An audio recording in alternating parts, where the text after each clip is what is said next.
and that which we have left behind. So this is our challenge.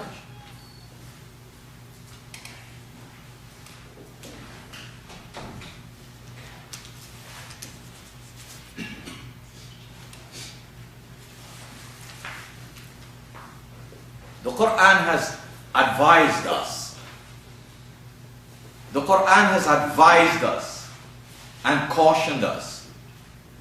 When it says to us in chapter 2, 142, وَلَا تَلْبِسُوا الْحَقَّ بِالْبَاطِلِ. Don't cover up truth with falsehood. وَلَا تَلْبِسُوا الْحَقَّ بِالْبَاطِلِ. In life, everything is not the truth. One side is true, the other side is false. There are many books in life. All the books are not truthful. It is only the book of guidance of God Almighty that is absolutely true. And if you and I don't search and don't sweat, to use that common language, if you and I don't sweat and search and be tireless in our struggle to establish the truth, we could be following falsehood, thinking it is the truth. And that's not impossible. You can look around life and see people, and you can see if you really want to follow them. This is our constant challenge. We are bombarded every day with people in the workplace, in the malls, in schools, in college, on the roads, in community, in politics. You see many people. You and I have to make a choice who to follow and why to follow them. So the Qur'an is telling you and me, وَلَا تَلْبِسُوا الْحَقَّ بِالْبَاطِلِ.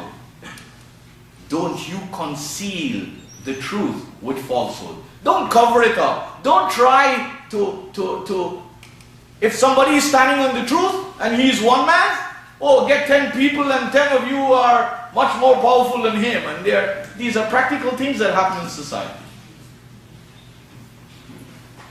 You have in many societies, in Muslim societies, this is no exception, in many masjids, when they have to take a vote on a matter, the vote is not based on conviction of reality. Quite often, the vote is based on ethnicity. The vote is based on what? Ethnicity. Oh, we have to vote with our own people, so those other people don't get in. This is a common cancer. Travel to Muslim masjids. Travel to Muslim organizations. The average person is not a student of al-haq. We are all from societies of batil. And unless we do everything to dethrone batil, we'll be fetching batil with us even to our graves. Understand that? And that is why the Muslim individual and family and groups and communities and organizations and centers and universities and countries, they fail to deliver. Because why? Go and do research. Are we following the truth? Do we care about the truth? Is the truth important? Do we teach our children this? That in life, in studies, in analysis, you must come up with the truth? Truth seems to be tainted with culture. This has got to be right because the people of my country do it. That has got to be wrong because the people of their culture are doing it. We seem to have lost touch with what could spark our life to make it full of joy and full of happiness. So the Qur'an told the people, وَلَا تَلْبِسُوا الْحَقَّ بِالْبَاطِلِ. And don't cover up the truth with falsehood. وَتَكْتُمُوا الْحَقَّ. And suppress the truth. وَأَنْتُمْ تَعْلَمُونَ.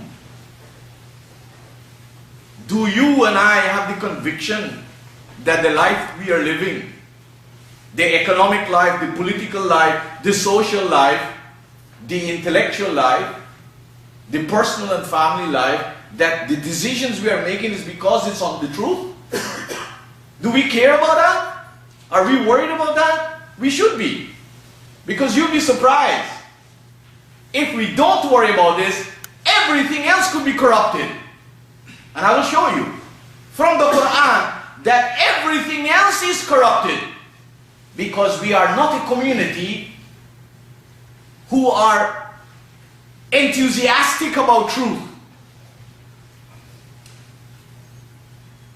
We are caught up in different political and economic and social goals. Do you see in the Muslim communities in the world movements to stand up for the truth? I see political movements. I see cultural movements. I don't see that the people are taught that truth is higher than anything else. There's nothing higher than truth. Because Allah huwa al-haq. Look at the conflicts in the Muslim communities. The battle should always be between truth and falsehood. And there's one thing about truth. It doesn't belong to ethnicity. It doesn't belong to culture. It doesn't belong to class. It doesn't belong to color. Truth is not the property or restricted to any particular people. Truth is absolute and universal. So whenever you and I see the truth,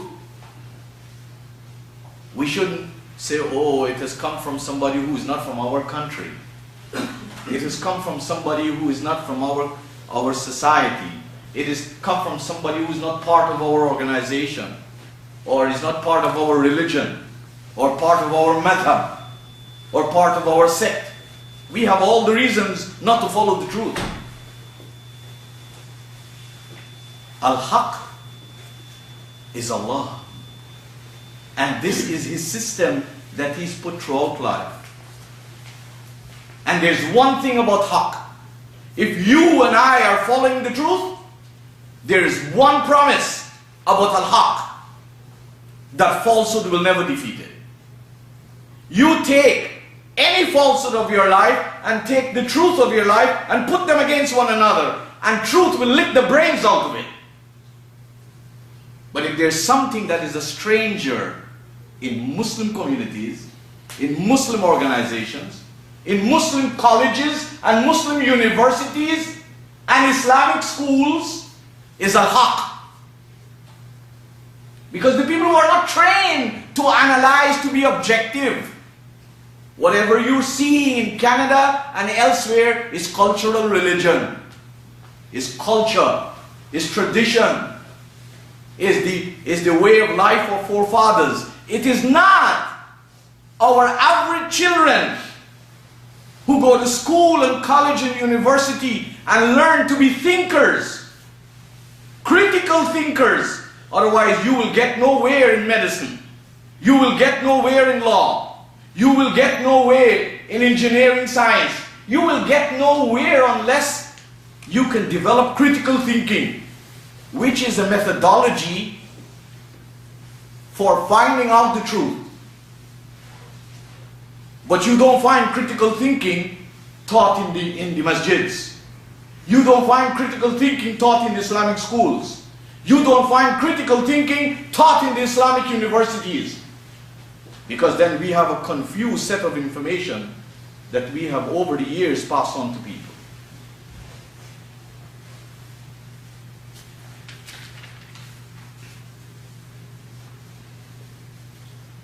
The Qur'an gives us a measuring tape to measure ourselves. You remember the Qur'an is Al-Furqan? What is Furqan? Furqan is that which makes the difference, which establishes the difference, is the criterion. And we shouldn't read these things and look for blessings by calling it. We should use it. So Allah tells us in Surah Al-Ankabut, chapter 29, verse 52, Qul, say to them, O Prophet, Kafa billahi bayni wa baynakum shahida. That Allah is always a witness between me and you.